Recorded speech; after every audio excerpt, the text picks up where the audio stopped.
The club celebrating its 21st edition and to be a part of this. Now I'd like to call on our MC, Tom Kelly.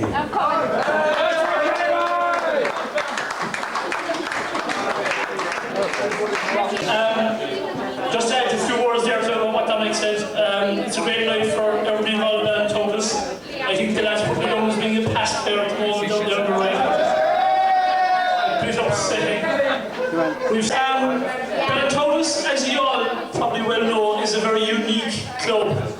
Some would say it's more of a social club than a soccer club. Now, a lot of us would have to argue with that. But I suppose there is a bit of evidence to prove that maybe it is more of a social club. In 21 years, Ballintotas Soccer Club has never ever had an official training session. They've had 2 AGMs, and they've never ever had a game of football played without at least having, and this is a modest guess now, without at least 3 players having sick heads on the team. I think you'll all go along with that.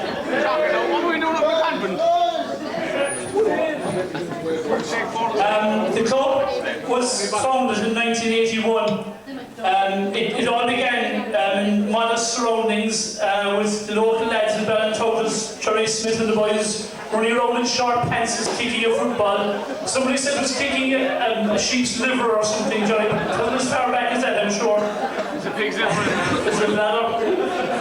That was in 1981 in Manny's Field in Ballintotas. Now, they decided to enter a team, but they were into a team into the AUL, but they were too late in the first year. So it's also worth noting that before the club had ever played an official registered game, that they had a social here in the Two Mile Inn in November '82.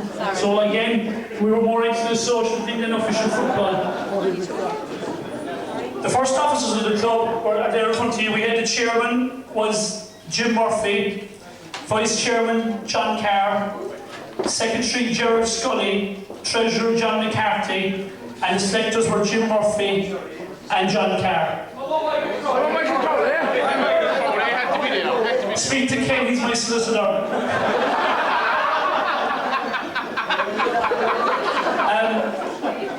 The first game that the first team that ever take the field for Ballintotas was back in 8 of August 1981. This wasn't an official game, it was a friendly. I'll go through the team field. First we had, correct me if I'm wrong here, Declan O'Mahony, Noel Curtin, James Cosgrave, Vincent McCarthy, Kieran Higgins, Williams, John McCarthy, Gerard Scully, Alan Murphy, Martin Donnelly, John Cashman, Mr. Crowley, Mick Crowley, Pat O'Mahony, and Rosar Trazoon. That's not very fair.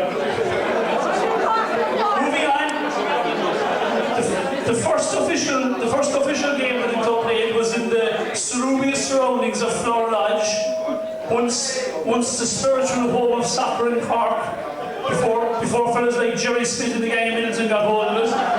But the team on that famous day, no, it wasn't a great start for the club. They were beaten 4-0 in the President's Cup by the Ancient Order of Hibernians. Sorry, they won it 4-0.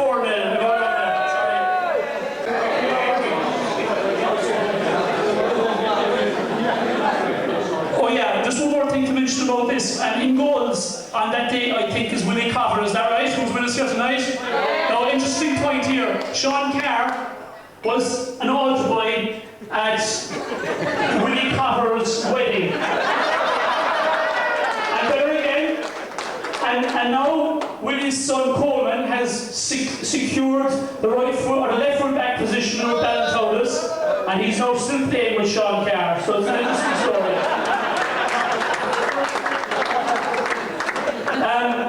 As we talk about firsts, we're talking about the first yellow card that the club ever got.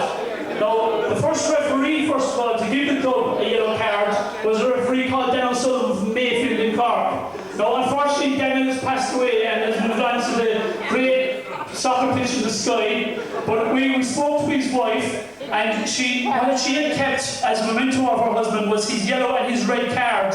Now, she did agree to give us her yellow card for tonight, and we're going to present it to the person who received the first official red card, for a yellow card for Ballintotas. So is there any betting or guessing as to who got it?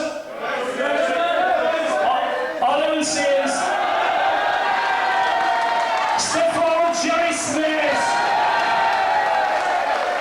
I know, ladies and gentlemen, for the last time, I will give you one of the most common scenes from the AUL football for the last 20 years. Congratulations, Jerry, off you go, man.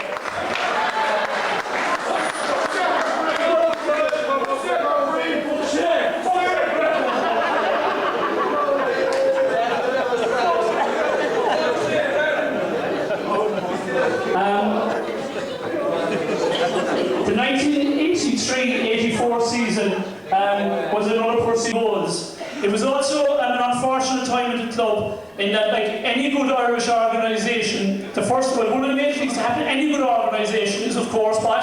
The split. There's always going to be an argument. Anything that's good in Ireland, there's been a big split at some stage. And I know a lot of the new members of the team wouldn't realise this, but the Ballintotas decided to get the split business out of the way good and early. Now, at the time, it was pretty nasty, apparently. And a lot of turbulence, a lot of players coming and going from the club. I'm not going to say too much about it, only that the goalposts are still missing, lads.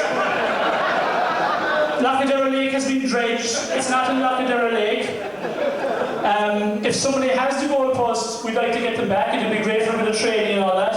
And I don't know, the rumours still go around that Jerry Smith made new calf trucks back in 1984. And apparently, somebody said the goalposts were cut for that, I don't know. Around the time of the split, the team had been playing their football at Connie O'Brien's, that was in 1981, but they moved to Ballintotas Cross and Teddy Cronin's towards the end of that season. In 1983-84, it was still, we'll call it the split era. The top scorer was Pat McCarthy with an incredible 26 goals. Sorry, Dave. This is a picture of a team that was taken on the 16th of November 1984. So it was the 84-85 season. No, oh god, sorry, it's next one, is it? Okay. Is this Miko Shea at the back, is it? Okay. Just go through the team quickly. Miko Shea, Finbar Manning, Alan Murphy, Pat McCarthy, Sean Carr, David Hearn, and Declan Ryan. And in front you've got John O'Keefe, Billy Buckley, Mick Morrissey, Gordon Drumming, Colin Richards, and Mick Crowley. We'll go back to the one before that, and I apologise for this now.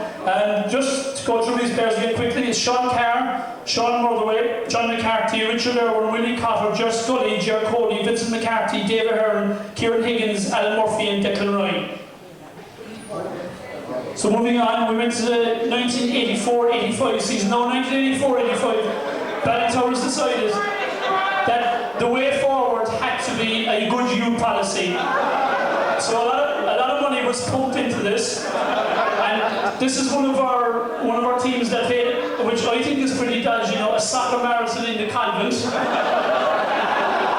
I'm sure you know the players. At the back we've got one of our tough defenders, Ivor Knowles. We'll skip the next guy, we'll come back to him. On the right hand side is our no manager, is Dominic Knowles. Dominic Knowles is somebody who's been compared to Brian Clough. Brian Clough at Nottingham Forest had a wonderful career ahead of him in football, but he broke a leg at an early age, having played 2 or 3 games for England and had to retire from playing at 28 and went into management. Something similar happened to Dominic. We'll leave it at that. In the front we've got Brendan Curtin, Tony Mulcahy, and Ed Harty. And of course, to go back to the main man in the middle upstairs, he was the brains in the football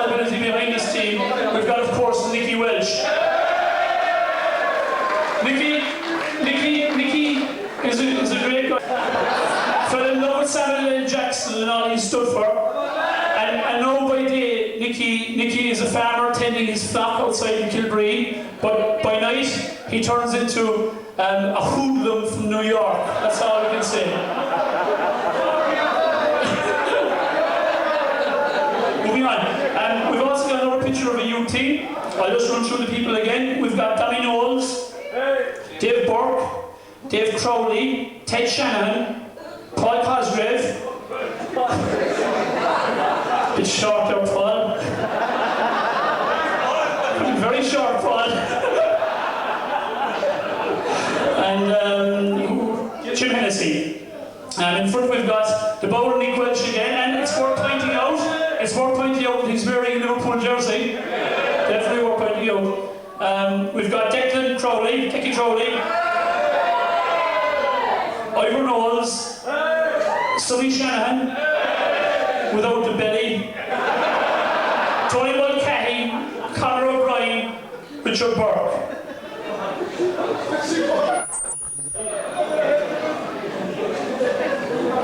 Moving on to the 1985-86 season, Kevin Curtin was a top scorer in 85-86 with 7 goals. Thankfully, the dark period at the club with the split and all the hassle was all finally made up. And we were all back happy families again. The team at this stage moved to Dennis Hennessy's in Ballintotas, and that's where the games were played.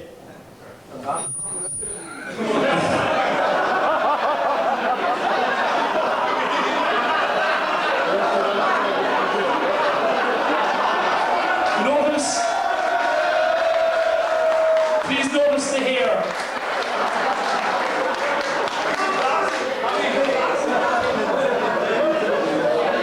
1986-87 season was not a particularly busy season on the field, but an awful lot happened off the field. Firstly, we get out of the way. Our top scorer for the season was Noel Murphy with 15 goals. A very good performance that year was a game against Bosco's Premier team. In the County Cup, when Ballintotas were beaten 4-2, great performance, another one of these famous moral victories for Ballintotas. We were beaten, but we didn't really lose, you know. On the same year, I think the club took a definite role, you know, and they set down the marker. We had a couple of new signings in Midleton. One was obviously Ken, who was in fact signed as a centre half and apparently had the looks and ability of Paolo Maldini at the time. Same year we also signed Paul Ellen and Macker. And I think we laid down a marker when we did that. One of the best stories in that year was jazz weekends are always a pretty dodgy weekend for Ballintotas to be playing football, being a holiday weekend in Cork, and there's always a game on the jazz weekend.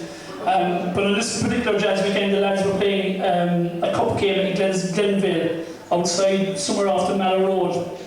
And most of the lads have obviously had been on the beer for the weekend. Sean wasn't no weekend for play, Sean. And I think last week was the first week that some Premiership player in England was tested positive for taking Nandrolone. And apparently the Ballintotas team that they know, remember, a lot of the old members remember this, that our players did take performance enhancing drugs that day. The problem was that they weren't very cute about it. And the substance, which was whiskey, which was added to the team water, and was freely available at half time when the referee strolled over and asked, "Lads, can I borrow your water?" That happened. Needless to say, the lads went on to lose 8-0. Moved on to the log cabin, I think, bar on the Mallow Road, and drank for about 12 hours solid, and one of the best songs I've ever heard. So, in the good tradition of Ballintotas, it was yet another moral victory, you know.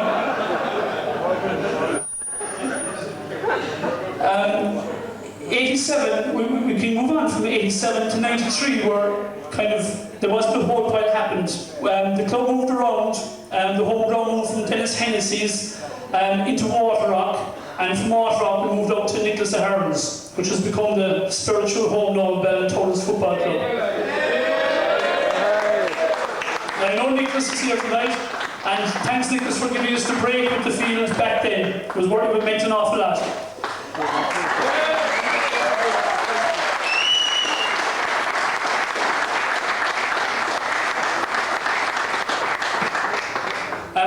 they were tough enough times for the club back between 87 and 93. It was always kind of struggling to field teams and get through the season. Now I just run through the seasons as in the top scorers.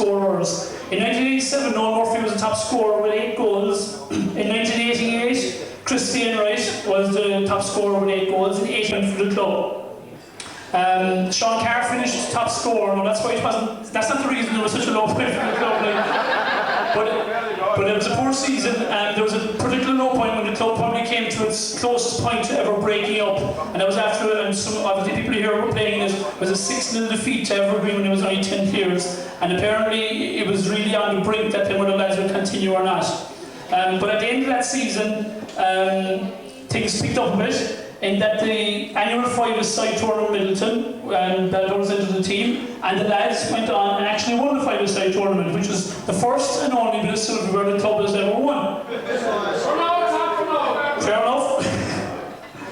So the team on that day was Noel Murphy, Jim Cosgrave, Ken Murray, who had now reverted to playing goals, Sean Carr, Jerry Smith, Ivor Knowles, and Jim Dean.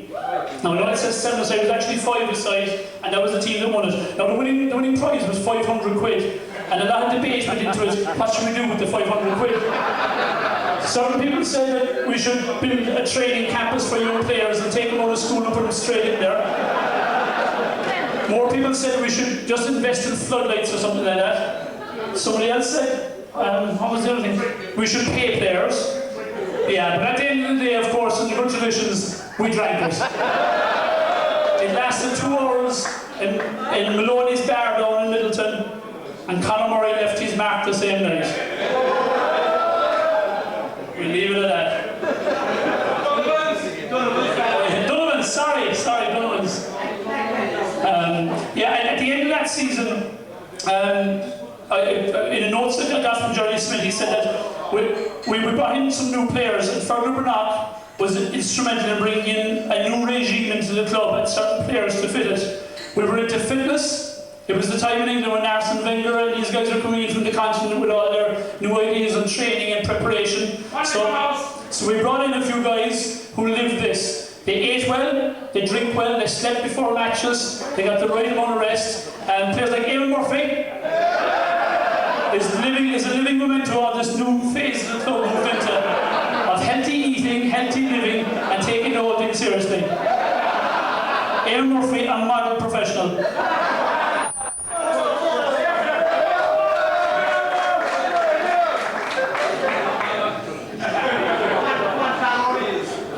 In 93-94, Greg Cahill was our lead scorer with 12 goals. We had a great start to the season. They won the first 6 games, and it was the first time really that promotion was a genuine prospect. We were well in contention up to Christmas, but there was very bad weather in January, February, March of that year, and when play resumed, it was in the month of April nearly, so obviously the GA thing had kicked in. It was hard to field.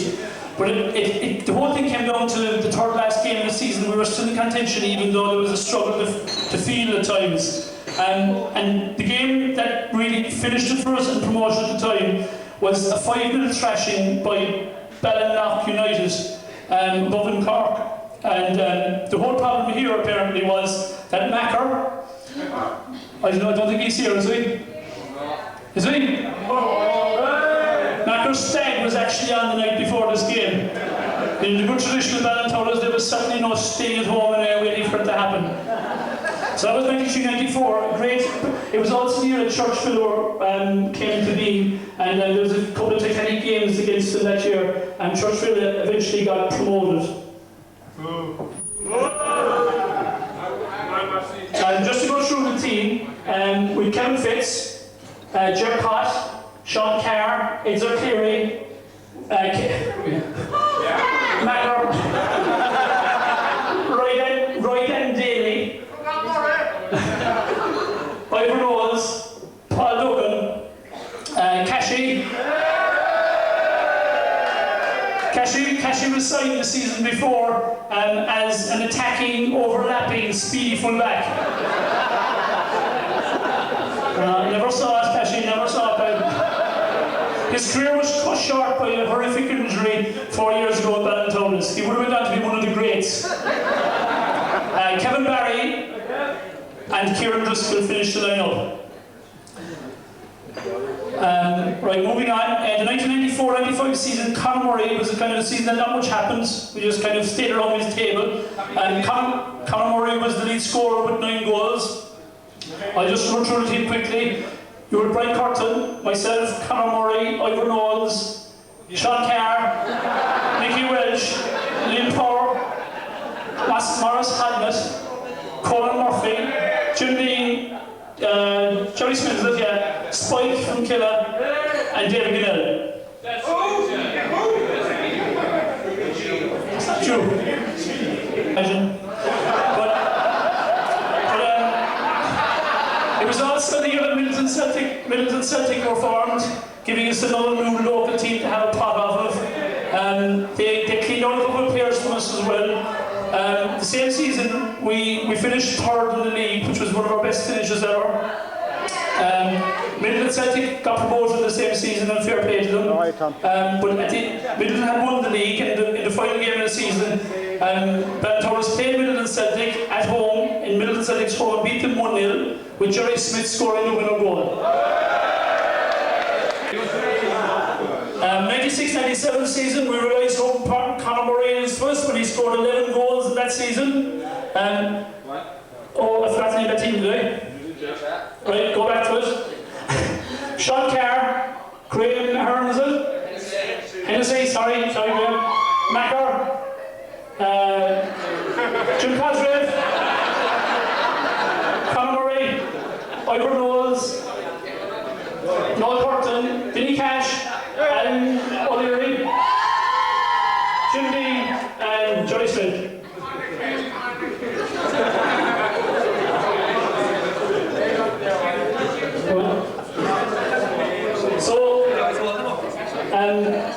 And we just did 96-97, isn't it?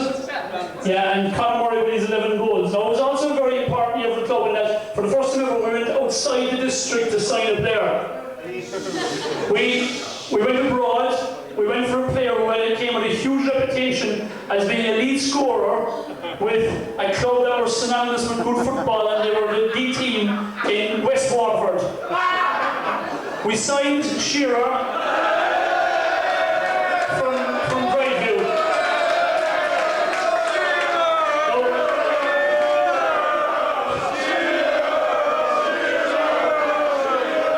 Now, like an awful lot of good players who come to big clubs with expensive price tags, Brian found it tough at the start. It was a bit like Gary Burton's at Man United before, or maybe Sarah Ribble at Tottenham. It was tough going, Brian. But I know that he's got all the ability in the world, but we have to question his commitment at times, you know. Thank you, baby. We also in the same season, Ballintotas, there's a lot of brothers have played at Ballintotas back over the years. I know I'm going to leave people out here, but you had people like the Curtins, the Murrays, the Murphys, yeah. The Mannies, obviously.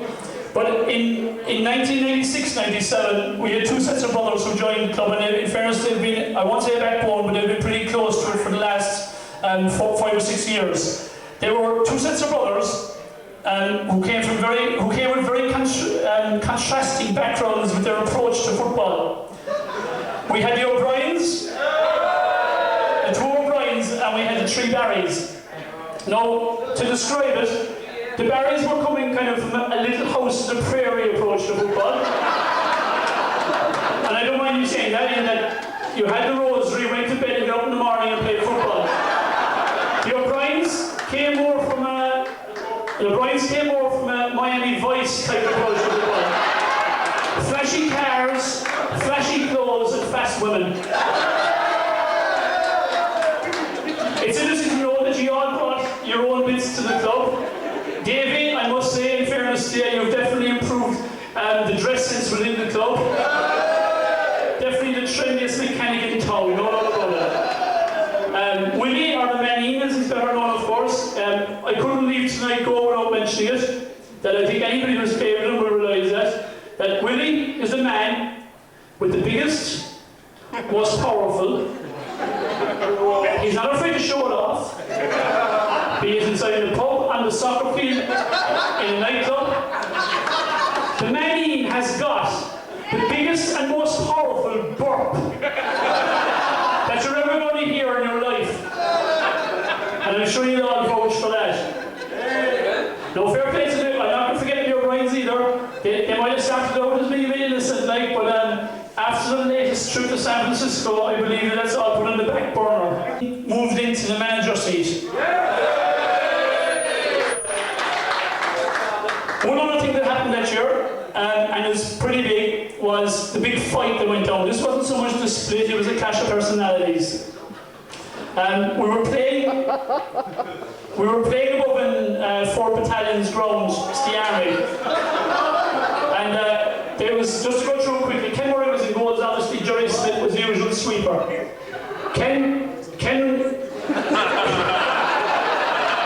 There was a ball played over the top. To say it was a 50-50 ball would be ridiculous. To say it was 60-40 or 70-30 would be ridiculous. This ball was 95% Ken's. But because of the fact we were playing the army, I think that's where the problem was. Just the foul wasn't particularly big, but he had a shaved head, he had the army crew cut, and I think Ken had that in the back of his mind. So Ken was looking at him, looking at the ball, looking at him, looking at the ball, and decided, while he was deciding what he would do, your man came in and kicked the ball into the back of the net. Now, Jerry Smith was about 15 yards behind his man, but not even knowing that either. Saw what was happening, didn't like it, and instead of stopping and turning around and saying, oh God, let's get on with it, he upped his speed, kept going, wound up, and met Ken Murray with a bit of a fist underneath the jaw. Now, all I can say about it was that there was army guys back there who had done tours of duty in Lebanon. There was even one guy who had done 6 years in the Congo, and they said it was the most frightening attack they'd ever seen in all their lives.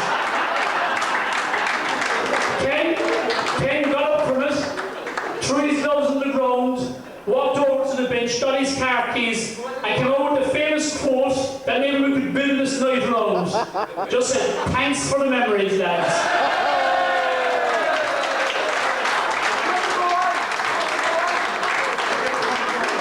Needless to say, he was back in goals the following Sunday. 8 goals, we lost 3 games all season, and we were promoted to the 2nd division. We finished in 3rd place.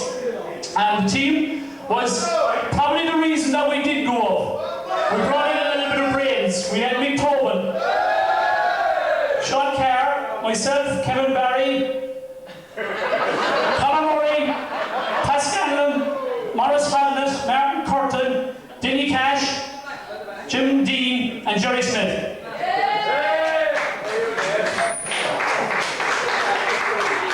In 1989, we played our first game, obviously, in the 2nd division, and the first goal, it's worth noting, scored in the 2nd division, was scored by Jerry Smith against West End United. One of his famous left-foot free kicks from the edge of the box. And the top scorer that season was Dave O'Brien with 8 goals. We also had our best ever cup run that year. We went to the semi-final of the Saxon Cup, and we were unluckily beaten by Strand United 1-0 in the semi-final. And they weren't that much better than us. Topped the table all season, it was only the season before last. And so last season, we topped the table all season, and we're flying it, and looked certain to go up, but we dropped crucial points against one of the poor teams, still had been home and away, and it cost us. It cost us at the end of the season. So we still qualified for a playoff for passage, which we were beaten in. Who was the goalkeeper? Who was the goalkeeper? Be careful, they could be. I'm not going to get involved in that one anyway. I'm not going to get involved.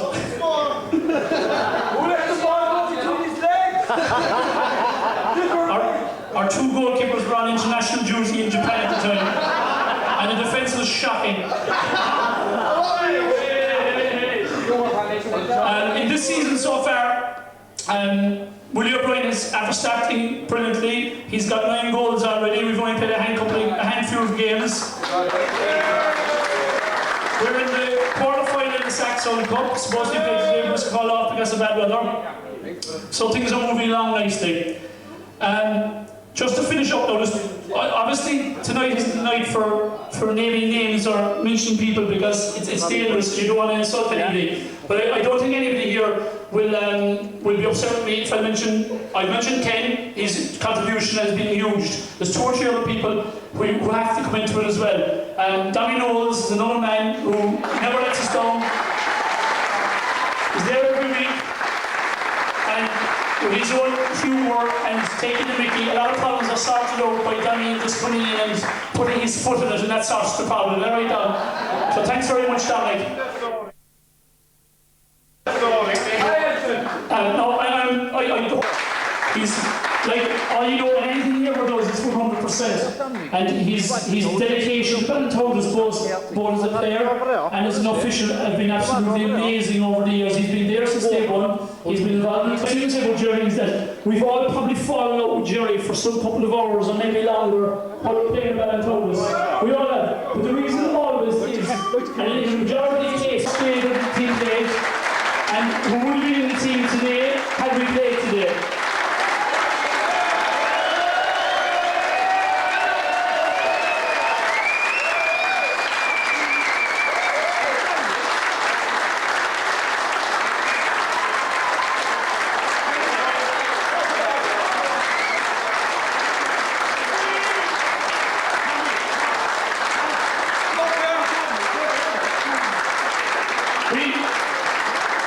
I think Shawnee's legs aren't as good as they used to be. It was worth saying it actually, Sean, in case of anything next week.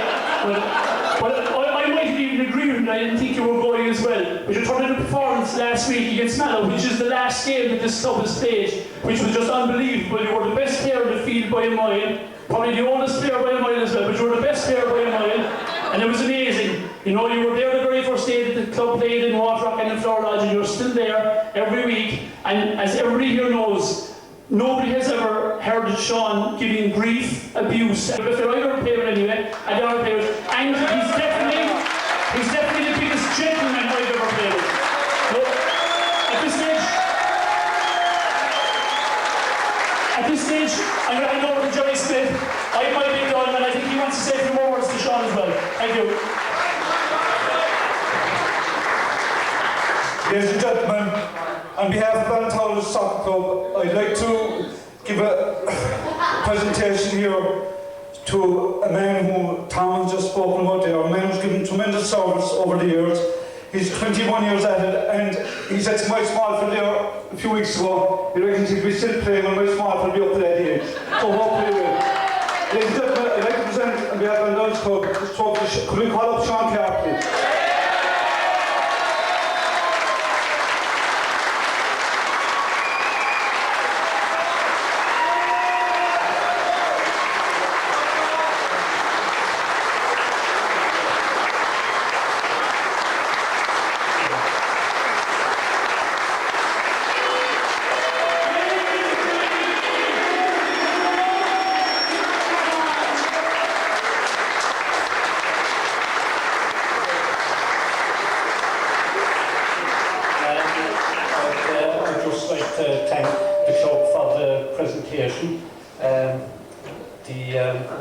All I'd say is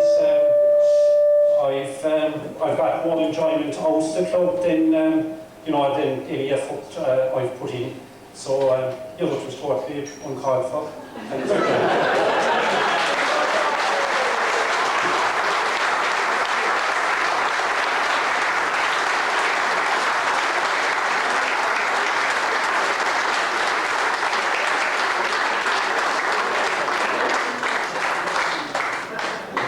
I'd say, Sean, I was one of the best kept secrets of all. So, ladies and gentlemen, I'll thank you all for coming here tonight. I think you just sing a song.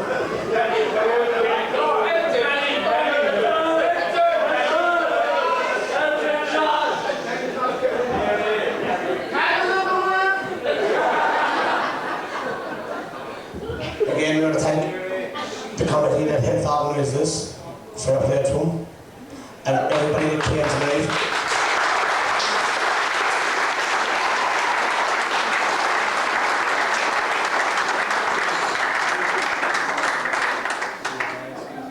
I know I suppose I'm going to finish off anyway, but I want to thank our sponsors down through the years, and I also want to thank our new sponsor, Mr. Morris City, Immigrant, who's actually here tonight. Here.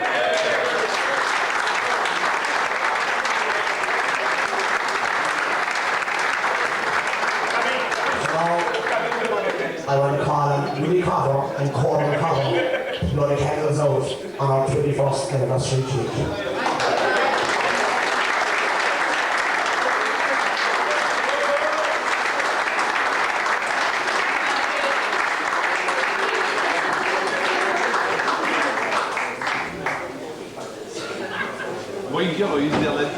Don't forget yourself.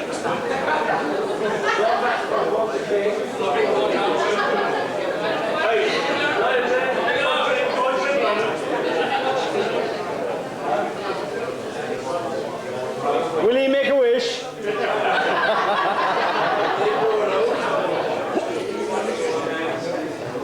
When he made his wish, he wished he was 21 again, so he played with goals. Was he less with people? Wait,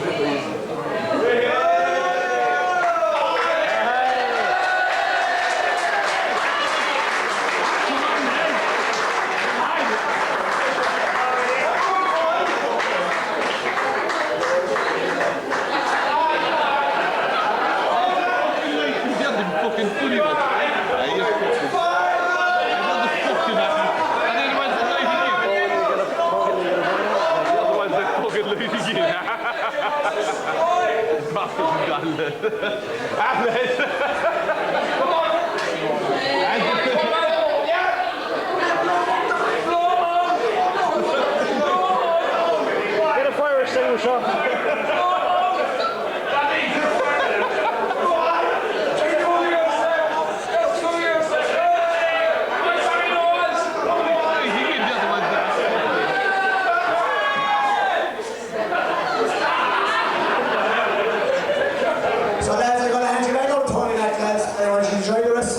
And thanks everybody for coming. And also, lads, the first Thursday in December, right, which is December the 5th, we have the Ballintotas General Knowledge Quiz here in Two Mile Inn. So hopefully you will all come back again that night. Thanks very much, and thanks for coming.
And that's Tom Kenny and also Dago for the slave show.